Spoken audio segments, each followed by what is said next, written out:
یا صاحب الزمان یا وارث قرآن۔ پچھلے دنوں ایک اہل سنت عالم دین نے انتہائی بے بنیاد بات کہی کہ امام حسن علیہ السلام کا جنازہ مروان ابن حکم نے پڑھایا۔ اس بات کا جواب دینا اس لیے انتہائی ضروری ہے کیونکہ اس کا تعلق مکتب تشیع کے بنیادی اور مسلم عقائد کے ساتھ ہے، اور اس کی جسٹیفیکیشن وہ یہ دے رہے ہیں کہ کیونکہ مروان مدینے کا حاکم تھا اور شریعت کے مطابق حاکم کا پروٹوکول ہے کہ وہی جنازہ پڑھاتا ہے، اور موصوف فرما رہے ہیں کہ امام حسن علیہ السلام نے شریعت کو فالو کیا اور نعوذ باللہ مروان ابن حکم نے امام حسن کا جنازہ پڑھایا، یعنی وہی قہر و غلبے کا عقیدہ جس نے اسلام کو تباہ و برباد کیا ہے۔ مروان جیسا شخص جو مولا علی امیر المومنین علیہ السلام پر اعلاناً سب و شتم کرتا ہو، وہ امیر المومنین علی علیہ السلام جو اصل دین ہیں، جو کل ایمان ہیں، جن کے لیے پیغمبر اکرم صلی اللہ علیہ وسلم ارشاد فرما رہے علی تیری محبت ایمان ہے، علی تجھ سے بغض کفر و نفاق ہے، جس کے لیے پیغمبر اکرم صلی اللہ علیہ وسلم نے ارشاد فرمایا علی تجھ سے محبت نہیں رکھے گا مگر مومن، اور علی تجھ سے بغض نہیں رکھے گا مگر منافق۔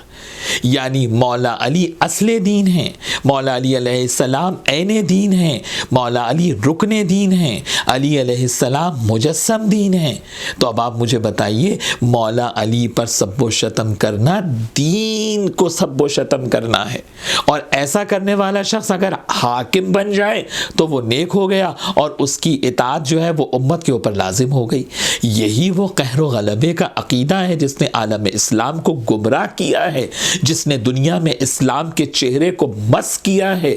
یعنی آپ کا عقیدہ یہ ہے کہ کوئی فاسق ہو، فاجر ہو، بد کردار ہو، لا دین ہو، لیکن اگر وہ حاکم بن جائے تو اس کی اطاعت لازم ہو جائے گی اور وہ حاکم بن کر نیک ہو جائے گا۔ میں برادران اہل سنت کو دعوت فکر دینا چاہتا ہوں کہ آپ دین کو کہاں لے کر جانا چاہتے ہیں۔ یہ قہر و غلبے کا عقیدہ شریعت، عقل، قرآن، حدیث سب کی سری مخالفت ہے۔ ایک غیر عادل شخص کی اطاعت کیسے اسلامی معاشرے کے اوپر لازم قرار دی جا سکتی ہے؟ تو کس طرح سے معاشرے میں عدل و انصاف قائم ہوگا؟ اور اگر آپ اپنے اس عقیدے کے اوپر قائم رہنا چاہتے ہیں تو آپ اس کو اپنی حد تک رکھیں، مکتب تشیع پر اسے امپلیمنٹ کرنے کی کوشش نہ کریں، اور اس پر ظلم در ظلم یہ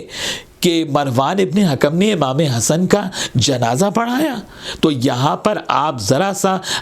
اس کو بات کو بھی درست کریں کہ امام حسن کی شہادت کے وقت مروان ابن حکم مدینے کا حاکم ہی نہیں تھا، اور اگر یہ بات نکل ہی آئی ہے تو پھر میں یہ بھی عرض کر دوں کہ مروان ابن حکم اور بنو امیہ کا کیا کردار ہے امام حسن علیہ السلام کے جنازے پر، کہ جب امام حسین علیہ السلام امام حسن کی وصیت کے مطابق کہ مجھے نانا کے قبر کے پہلو میں دفن کیا جائے، اور اگر خون ریزی کا اندیشہ ہو تو بقی کے اندر جو ہے وہ مادر گرامی حضرت فاطمہ زہرا سلام اللہ علیہا کی قبر کے قریب بقی میں دفن کیا جائے۔ یہ امام حسن کی وصیت تھی۔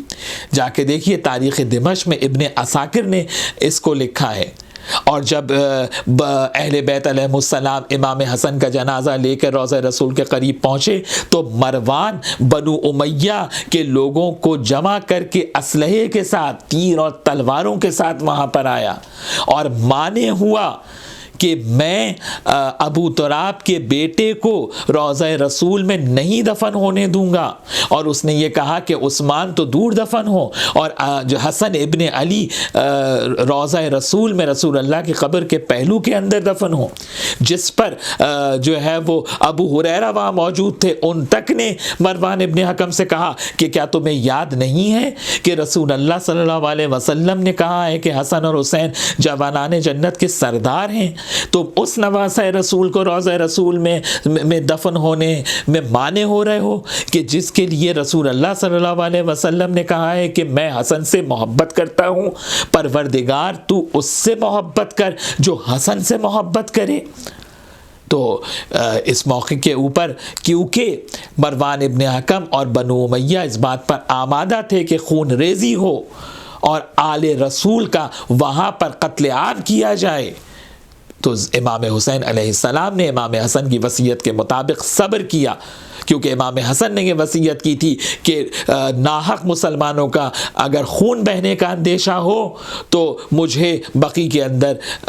دفن کیا جائے۔ اہل بیت علیہ السلام نے ہمیشہ مسلمانوں کی جانوں کو محفوظ بنانے کے لیے اپنے حق کو چھوڑا ہے۔ یہ بھی ایک موضوع ہے تاریخ کا کہ کب کب اہل بیت علیہ السلام نے اپنے حق کو چھوڑ دیا، لیکن ناحق مسلمانوں کے خون بہنے کو روک لیا۔ اور جائیے اپنی تاریخ کی کتابوں کو اٹھا کر دیکھیے اور خود مطالعہ کیجئے۔ میں دعوت فکر دے رہا ہوں کہ مدینے میں اور کون کون تھا جو اس کام کے پیچھے مروان کی پشت پناہی کر رہا تھا۔